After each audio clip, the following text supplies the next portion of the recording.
Gracias por continuar con nosotros. Es momento de que vayamos ya al espacio de la entrevista. Vamos a comenzar este 10º mes del año con una conversación con el presidente de la Asociación Nacional de la Empresa Privada. Hay muchos temas en materia económica sobre los que discutir en estos días, pero pongamos algunos en contexto y luego saludamos a nuestro invitado de este día lunes. 6.733.2 millones de dólares es la cifra total del presupuesto general de la Nación 2019, presentada por el Ejecutivo el viernes en la Asamblea Legislativa. Este proyecto supera en 266.2 millones los 5.467 millones de dólares aprobados para el ejercicio fiscal de 2018, pues presenta incrementos en gastos de funcionamiento y pago de deuda pública que se vence el próximo año. Cabe destacar que el servicio de la deuda se ve incrementado principalmente por el vencimiento de los 800 millones de eurobonos, por lo que para honrar el pago de dicha obligación es necesario que esta Asamblea Legislativa autorice de manera oportuna una emisión de títulos, valores para cumplir con dicho compromiso.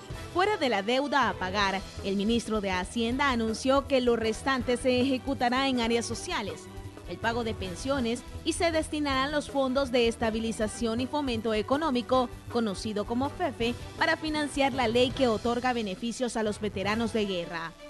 Los subsidios al gas propano, energía eléctrica y el transporte también serán cubiertos.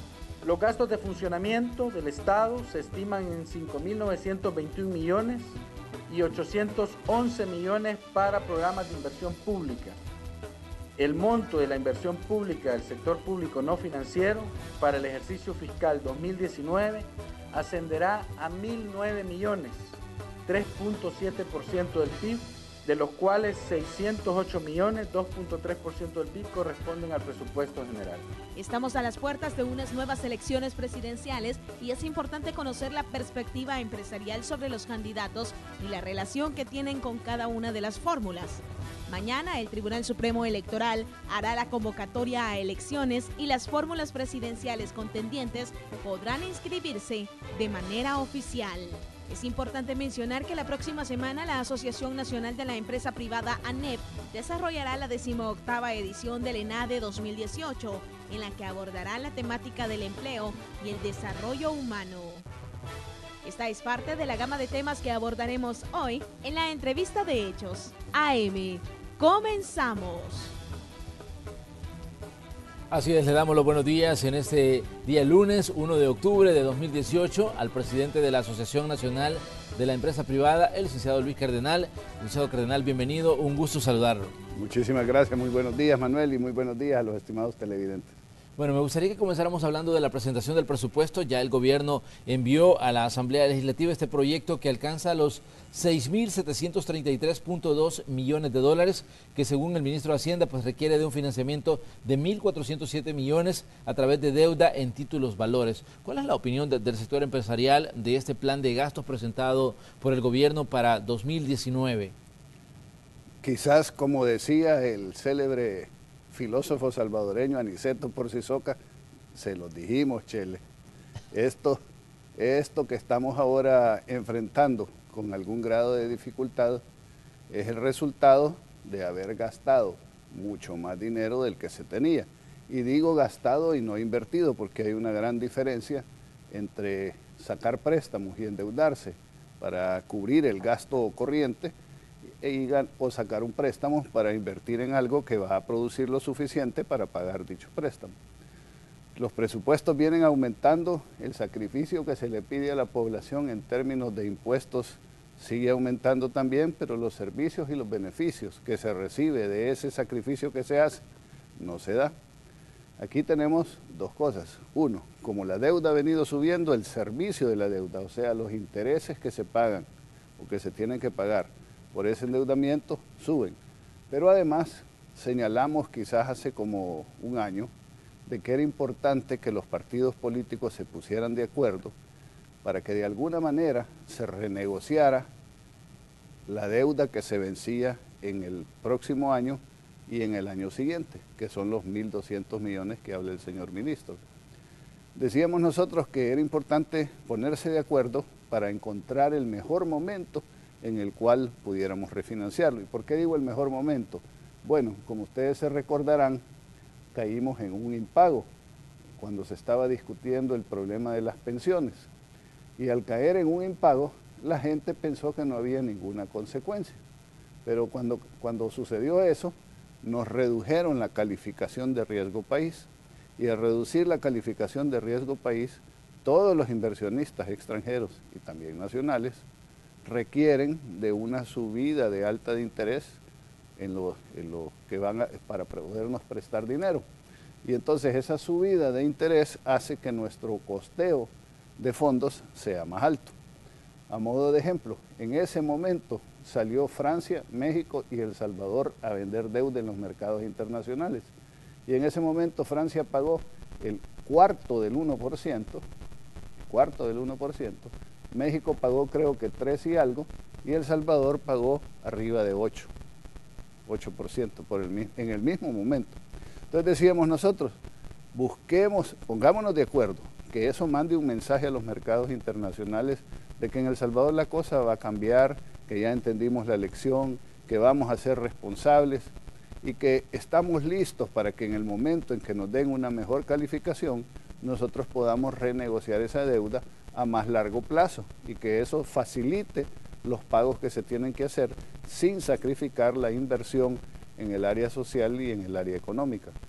Eso no se hizo, todavía estamos a tiempo de poderlo hacer antes de las elecciones y ojalá se haga, para que así no tengamos que desembolsar esa cantidad de dinero que no tenemos y que habrá que ir a prestar por otro lado para hacerlo, sino que podamos refinanciarlo, es decir, trasladar esa deuda a más largo plazo a través de prolongar el préstamo que ya se nos hizo.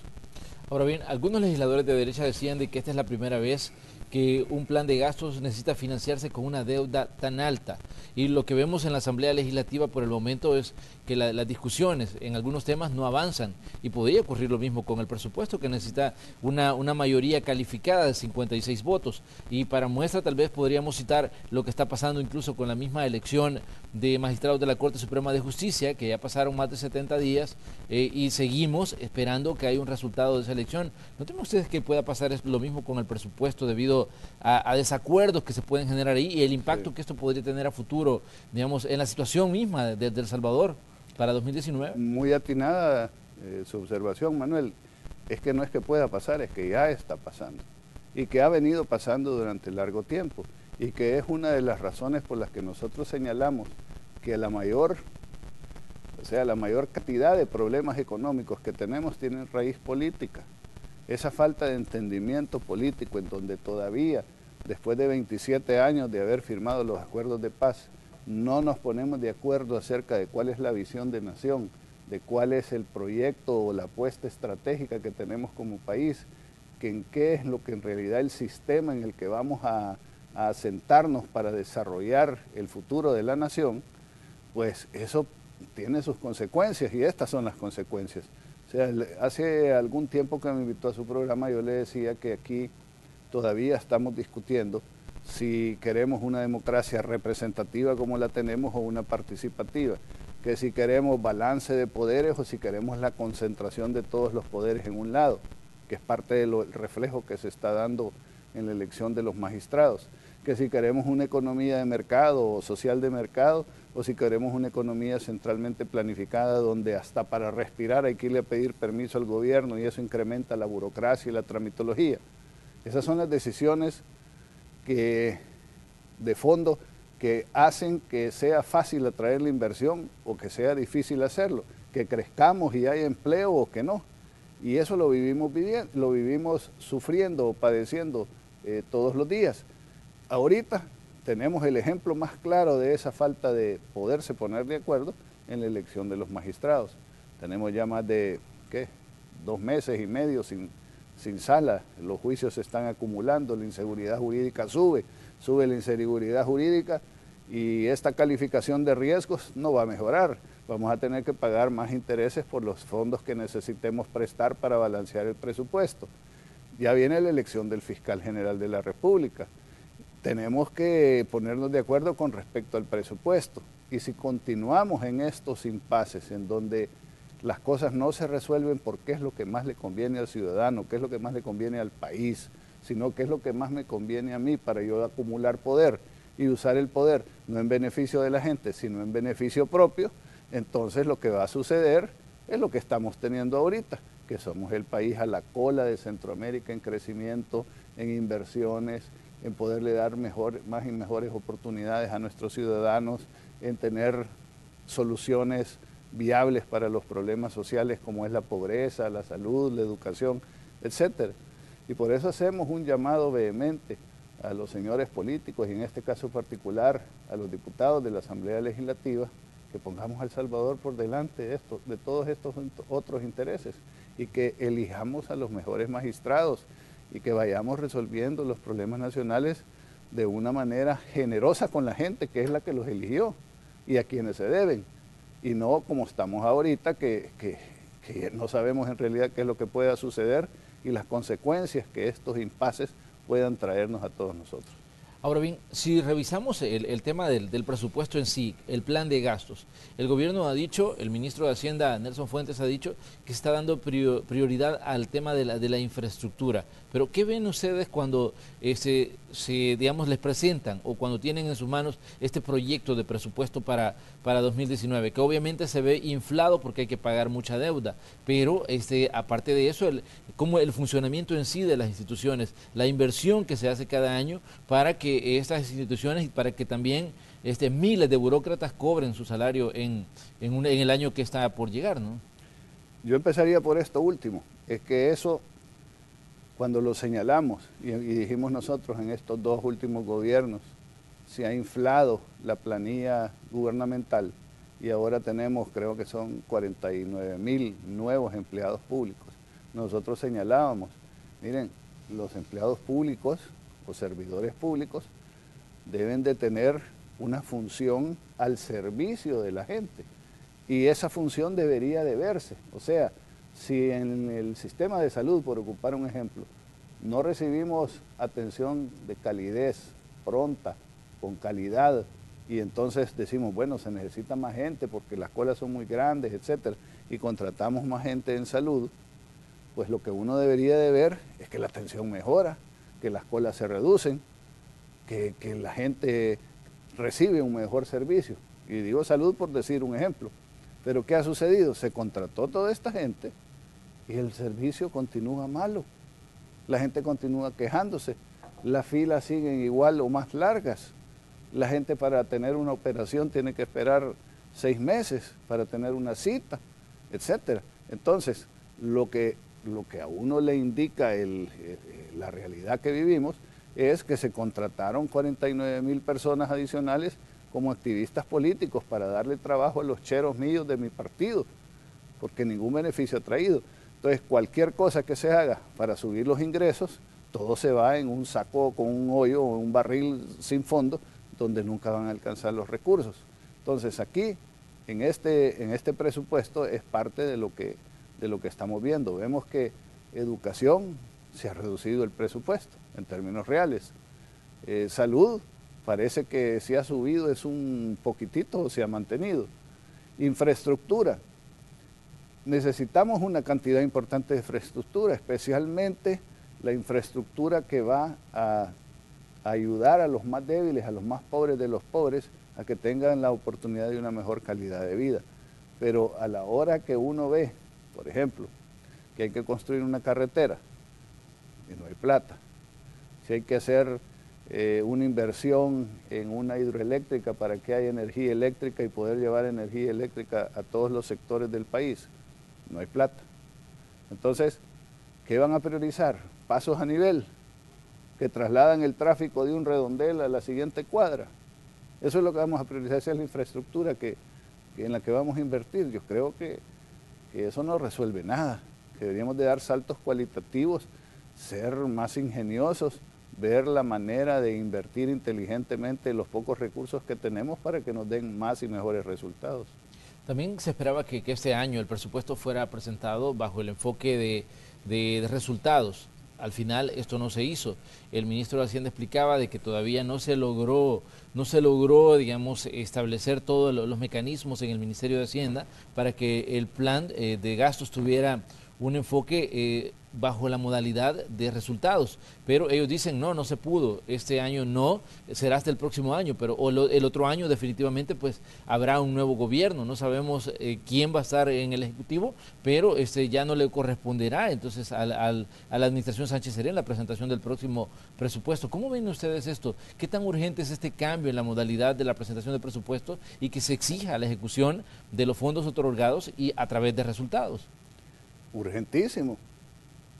Cuando uno no tiene suficientes recursos, porque cuando el dinero sobra, si nosotros fuéramos Arabia Saudita y estuviéramos rebalsando de plata, pues entonces uno puede darse el lujo de cometer errores, porque los errores los puede corregir con más dinero. Pero ese no es el caso nuestro. Nosotros tenemos escasez de recursos e infinidad de necesidades. Entonces tenemos que ser inteligentes en el manejo de los recursos y por eso decimos nosotros, hay que priorizar.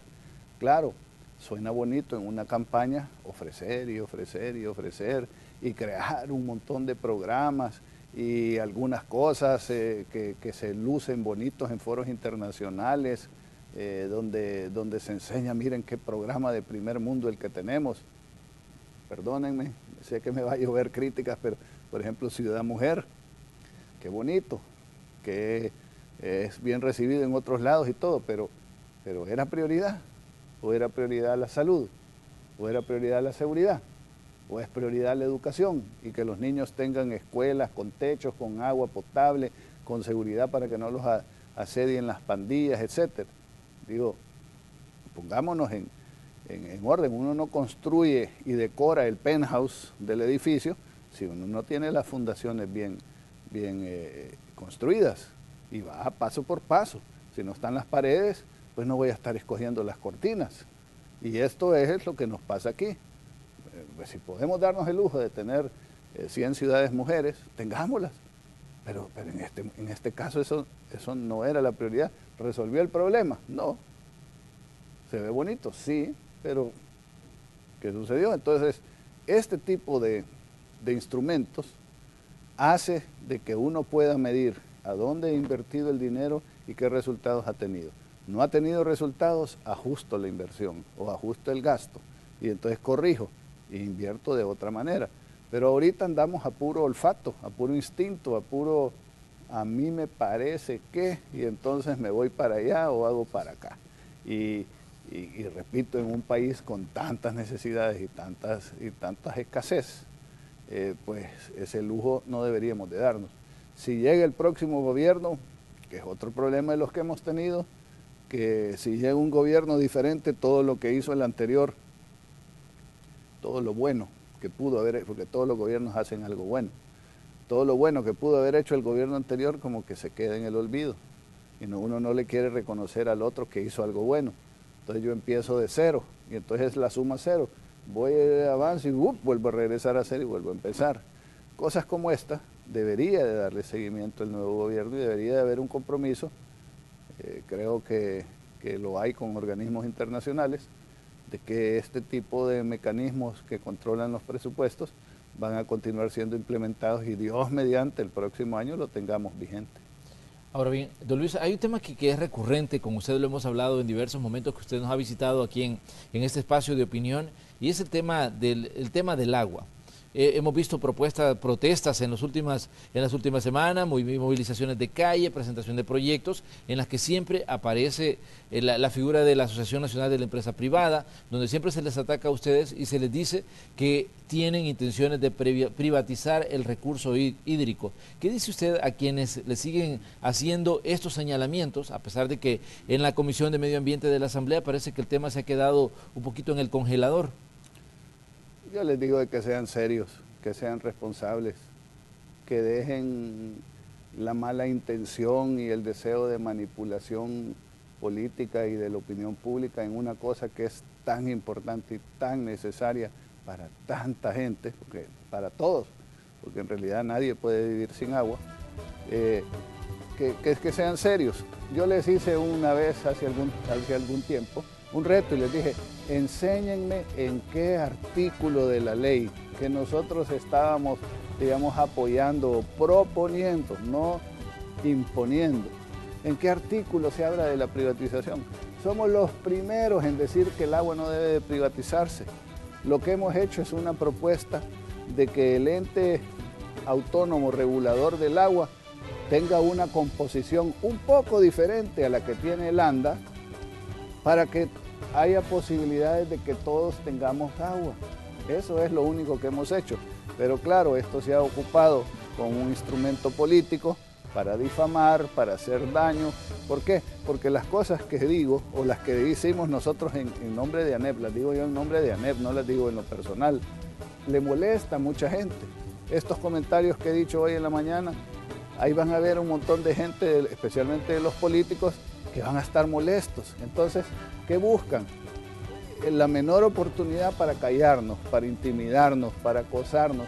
Esas manifestaciones que hacen enfrente de la ANEP, donde llegan a botar baldes de excremento, donde llevan niños, y no estoy exagerando cuando les digo eso, donde demuestran una falta total de respeto y de educación, y donde quienes llegan son activistas profesionales pagados por el gobierno con los impuestos de ustedes.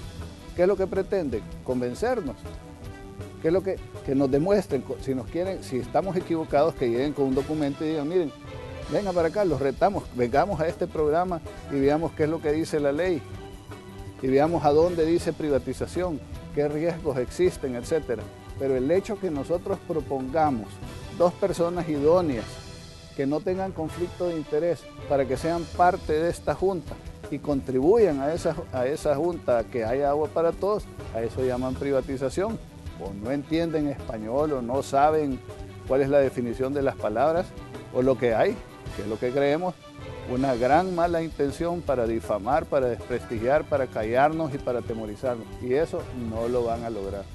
Ahora bien, la Comisión de Medio Ambiente decidió excluir las propuestas de Junta Directiva sobre el tema de la discusión de la regulación del agua, donde pues, se incluye a la Asociación Nacional de la Empresa Privada. Esto lo decidieron hace poco. ¿Qué piensan ustedes de esto? En el que prácticamente se dejaría de lado todas aquellas propuestas donde se hable de ANEP en el tema de la administración del recurso hídrico. Ya nos pusieron la musiquita y la explicación puede ser un poco larga, pero ustedes se acuerdan, Manuel, lo que pasó en la CIGET. Sí, claro. Bueno, eso mismo sucedió con Funes en 29 autónomas, donde había participación, donde no es que nosotros las controláramos, de 12, de 14, de 7, de 10 representantes en una junta directiva, nosotros teníamos 1, 2, un propietario, un suplente, o 2 propietarios o lo que sea. ¿Y qué pasó, digamos, por ejemplo, cuando nos sacaron de CEPA? ¿Qué pasó con el puerto de la Unión? ¿Qué problema tenemos ahora con los chinos donde no sabemos un montón de cosas? Ni sabemos cómo es que se va a dar la concesión del puerto. Bueno, porque no estamos presentes. Cuando uno está presente hay más transparencia, no solo nosotros, sino que otros sectores. Y nosotros no estamos excluyendo a los demás sectores, estamos diciendo que estén presentes, pero que nosotros tenemos algo que aportar. Ahora, nos sacan de ahí, bueno, hagan otra vez el ANDA. ¿Quién ha controlado el agua hasta el momento en El Salvador? ANDA. ¿Y cómo funciona ANDA? Con todos los ministros que están en ANDA, los piensan poner aquí. Y piensan poner más o menos a la misma gente que está en ANDA, la piensan poner aquí. Si hacemos lo mismo, decía Einstein, ¿qué resultados vamos a tener? Los mismos. Y si ANDA no ha resuelto satisfactoriamente las necesidades de agua de la población, ¿qué le garantiza que repetir o duplicar la misma autónoma en ambos lados le va a dar un resultado diferente? Ninguno. Entonces, la propuesta que hemos hecho es una propuesta seria. Ahora, ha sido manipulada y ha sido malinterpretada con propósitos, repito yo, políticos, de intimidación, de callarnos, de desprestigiarnos. Y bueno, Dios sabrá y el tiempo dirá quién tenía la razón. Hasta el momento, Manuel, todo lo que hemos dicho que iba a suceder ha sucedido. Desde el primer momento en el gobierno de Funes quisimos apoyar, contribuir, ayudar y decirle, mire señor, no haga esto porque va a suceder esto. No hagamos esto porque vamos a padecer de esto. Por favor, corrijamos aquí porque si no todo ha sucedido. No porque seamos magos ni adivinos, sino porque la lógica, el sentido común nos demuestra que así son las cosas, las experiencias de otros países nos demuestran que así son las cosas. Y así han sido. Veremos qué es lo que sucede ahora. Ahora, en el cambio de la propuesta, lo que han dicho es que no sea ANEP, que sea la ASI, es una propuesta, y que sea Tamagro. Entonces, que sean ellos, si ellos son parte de nosotros también. Entonces, con tal que la cosa funcione, no es una necedad nuestra el querer estar ahí por querer estar ahí. Muy bien, vamos a hacer una pequeña pausa comercial. Les invitamos a ustedes que sigan con nosotros porque tenemos preguntas sobre otros temas para el presidente de la Asociación Nacional de la Empresa Privada. Regresamos enseguida.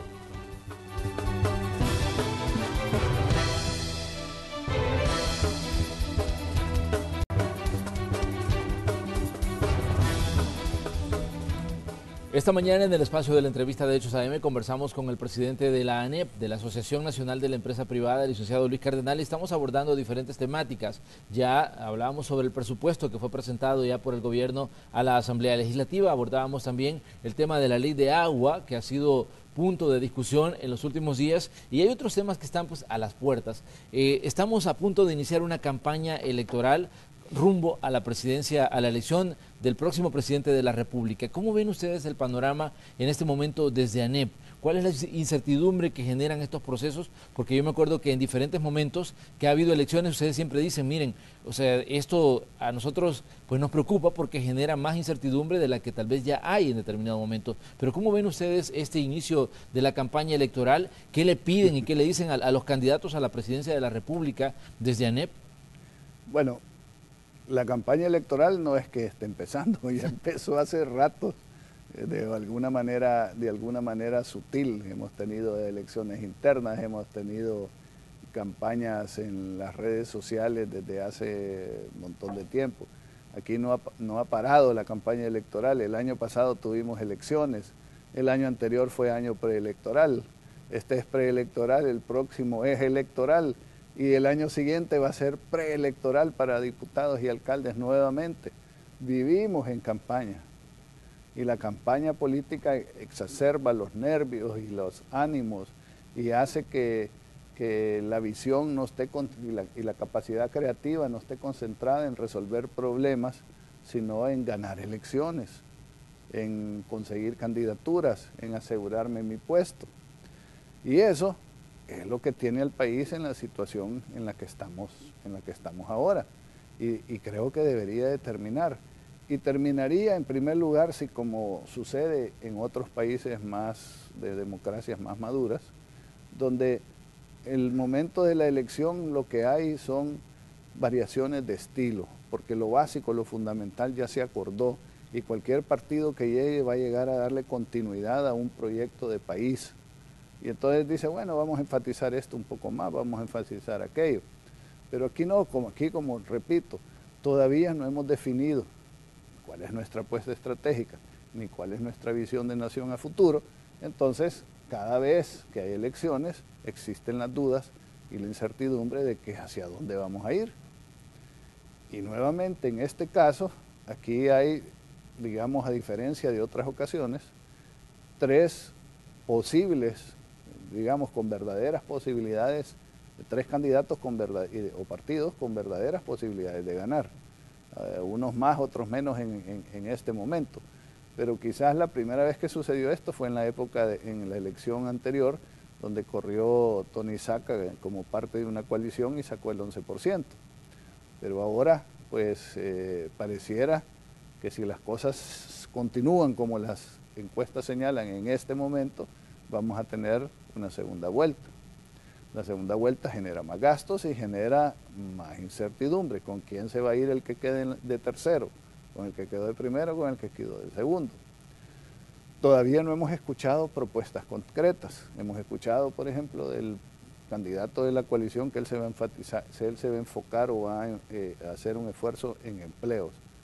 Pues que está bien, es un tema que nosotros, si se entiende empleos con toda su magnitud de contenido.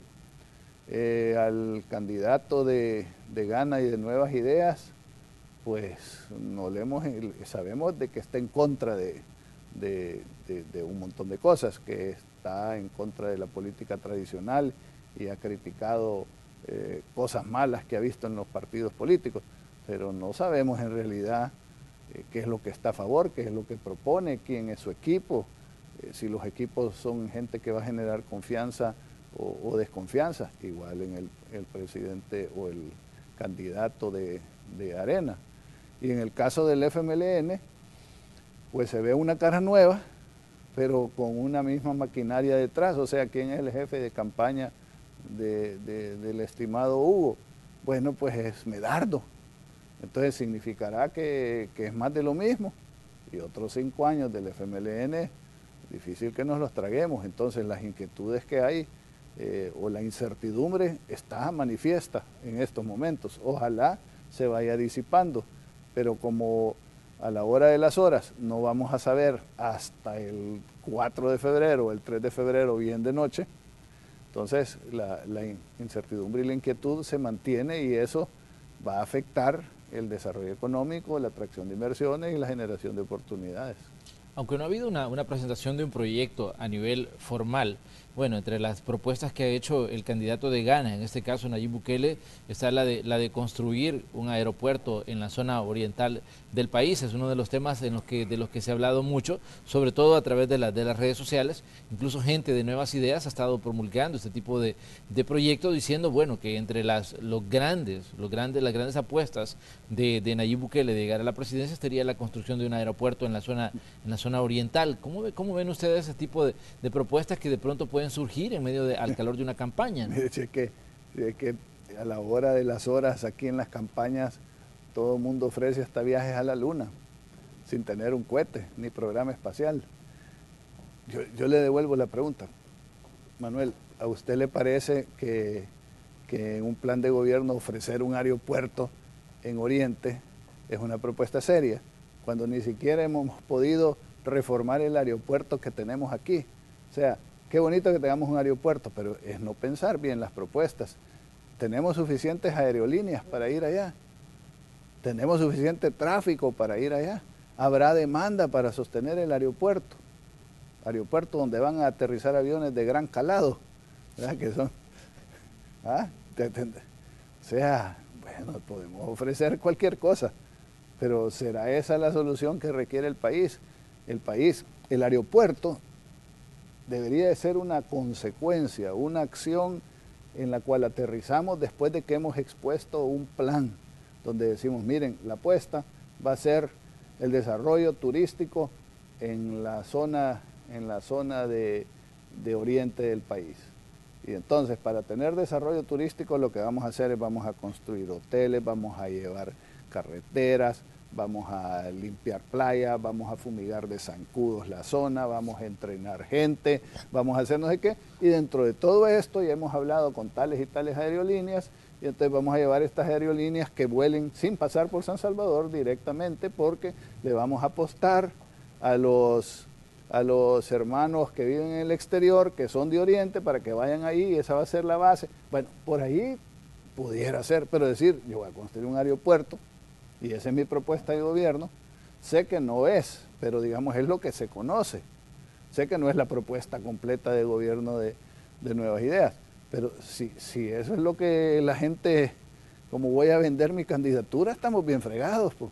Estamos bien fregados si vamos así. Por eso digo, tenemos que ponernos serios, tiene que haber un plan de gobierno bien estructurado, realista, donde se prometan cosas que se pueden cumplir, donde se pongan costos y financiamientos, de dónde van a salir los recursos para poder hacer lo que estamos proponiendo, y que de esa manera la gente decida cuál de las apuestas, cuál de las propuestas es la mejor, y vamos a votar por aquel que me dé más confianza que lo que está prometiendo lo va a hacer. Ahora bien, estamos ya a prácticamente una semana del Encuentro Nacional de la Empresa Privada, uno de los eventos más importantes para ustedes como ANEP. De hecho, estaba revisando algunos datos que le han girado invitación a todas las personas que están aspirando a la presidencia de la República. ¿Cómo están, digamos, las expectativas de este, que es uno de los eventos importantísimos para ustedes como ANEP? Y si ya les confirmaron todos los candidatos que van a estar presentes ahí. Ya nos confirmaron todos los candidatos y todos van a estar presentes, Dios mediante. el ENADE es una propuesta a la nación. Precisamente creemos que en esta ocasión hay una ventana de oportunidad que no se va a volver a repetir por lo menos en 5 años, en donde nosotros queremos contribuir a los planes de gobierno que hablábamos anteriormente, a los planes de gobierno de los candidatos, con una exhortación y con una propuesta concreta, que va directamente a lo más importante que tiene cualquier país, que es su gente. Nosotros creemos que durante mucho tiempo se ha hablado de que nuestra gente importa, que la riqueza más grande del país son los salvadoreños, pero no se ha puesto el dinero donde se ha puesto la palabra. Y, por ejemplo, la inversión en educación es para irla manteniendo, para irla pasando. Las respuestas o las reformas a salud son de propaganda, pero no son de realidad, la gente no la siente. La inversión en nutrición infantil, en educación temprana, en infraestructura básica para los 600,000 más pobres de los pobres, tampoco se ha hecho y se puede hacer. Nosotros hemos trabajado estas propuestas, no las hemos inventado nosotros, hemos recogido todas las propuestas que hay sobre educación, las ponemos sobre la mesa y decimos qué tienen en común todas ellas, cuáles son las diferencias, y todas las cosas que tienen en común con los programas exitosos que se han dado en otros países. Y veamos si esto lo podemos tropicalizar e implementar aquí y cuánto costaría. Y esto se lo vamos a dar a los señores candidatos que pueden ser presidentes. Y eso lo pueden ellos, el compromiso es que lo incorporen dentro de su plan de gobierno, que si llegan a la presidencia de la República lo implementen, y si aquellos que no llegan a la presidencia de la República, que si no le van a ayudar, pues que por lo menos no estorben al que ganó, ¿verdad? Porque eso es lo que sucede. Si es el plan del otro, aunque sea bueno, yo me voy a oponer, porque si le va bien a él en este tema que es importante para la gente, va a resultar que él va a ganar las próximas elecciones. Entonces yo me voy a oponer, aunque sea necesario y bueno para las personas, me voy a oponer para que no le vaya bien y para que no gane. Entonces, ¿qué se antepone? El interés personal mezquino ante el interés nacional de la población. Entonces, esto estamos haciéndolo cuando empezamos a analizar la situación de la educación. Nos dimos cuenta, por ejemplo, de que hay un problema anterior, y es que si uno no se preocupa en la nutrición infantil en los primeros 1000 días, desde el vientre materno hasta los 3, 4 años, el niño cuando llega a la escuela ya llega con una deficiencia de aprendizaje, llega con un hándicap, llega con sus habilidades no desarrolladas, incluyendo su cerebro. Sí. Y eso ya tiene un problema. Dijimos nosotros, bueno, y además el niño llega a la escuela kinder, y llega a kinder, el averaje es de 6 a 7 años. ¿Qué sucede en esos primeros 6 años? El niño no puede llegar a cero ahí, pues tiene que llegar ya con también habilidades, con cierta educación, ciertas enseñanzas ya adquiridas para que cuando llegue pueda absorber lo que se le llegue a enseñar ahí. Y esos dos temas, que casi nunca se habla de ellos, los estamos poniendo sobre el tapete. Después viene educación, después viene salud. En salud hemos pedido, en la pirámide de salud, quienes están arriba son los médicos. Y son los que supuestamente conocen más. Le hemos pedido al colegio médico que agarre el guante, el reto, y que hagan una propuesta consultada con todos los sectores, apoyada por nosotros en lo que podamos ayudarles en elaboración de algunas reformas legales, de números, de sondeos, de acercamientos con otros sectores.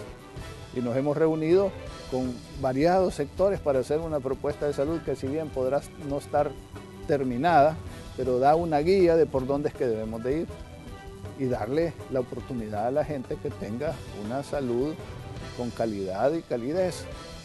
Y después al final, y termino con esto, los servicios, la infraestructura básica. Aquí se hacen programas sociales, supuestamente para combatir la pobreza. Pero la pobreza, si la medimos, nos damos cuenta que en los últimos 13 años la pobreza se ha mantenido con pequeñas fluctuaciones, no se ha reducido. Y se han gastado cientos de millones de dólares en programas sociales. populares en las elecciones, pero que no reducen la pobreza.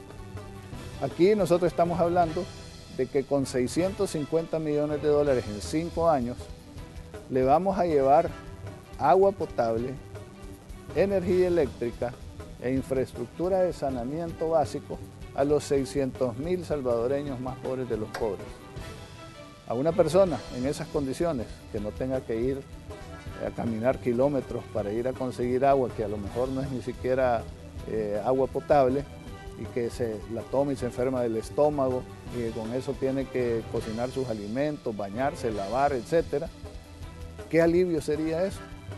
¿Qué alivio sería que en lugar de estar respirando humo, cortando leña, talando árboles, tuviera electricidad en su casa, donde su hijo puede encender una luz para hacer sus tareas cuando llegue de estudiar, y que no haya, digamos, suciedades o excrementos tirados por ahí, sino que haya alguna manera de procesarlos de una forma higiénica y saludable?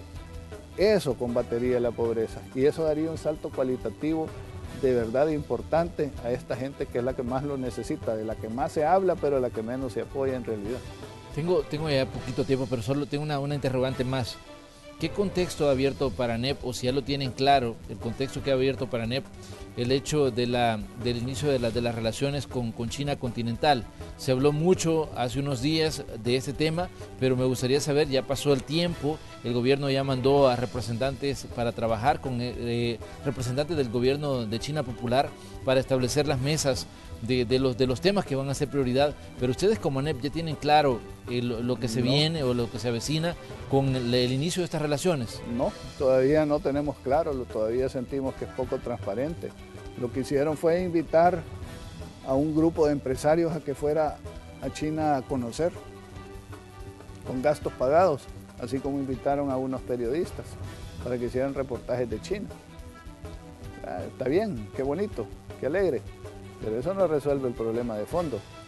Nosotros queremos saber qué es lo que se firmó, qué es lo que se pretende, a qué le vamos a apostar, a qué se comprometió el gobierno de El Salvador y a qué se comprometió el gobierno de China. O si estamos a cero y entonces empecemos a negociar. Entonces, bueno, que nos inviten para ver si alguna cosa podremos aportar al respecto, ya que supuestamente el comercio lo realizamos nosotros. Pero comercio ya existe con China, ya ha existido antes de abrir relaciones con China. Y en el comercio nosotros somos deficitarios con China como por 1.300 millones de dólares.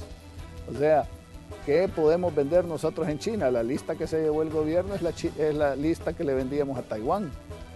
Pero básicamente yo no sé si le comenté que fueron unos empresarios anterior a esto, invitados para ir a exportar a China, empresarios exitosos.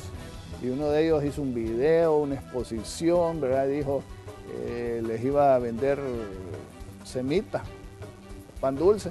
Y los chinos, sí, estamos interesados, ya pensó, ya la hice.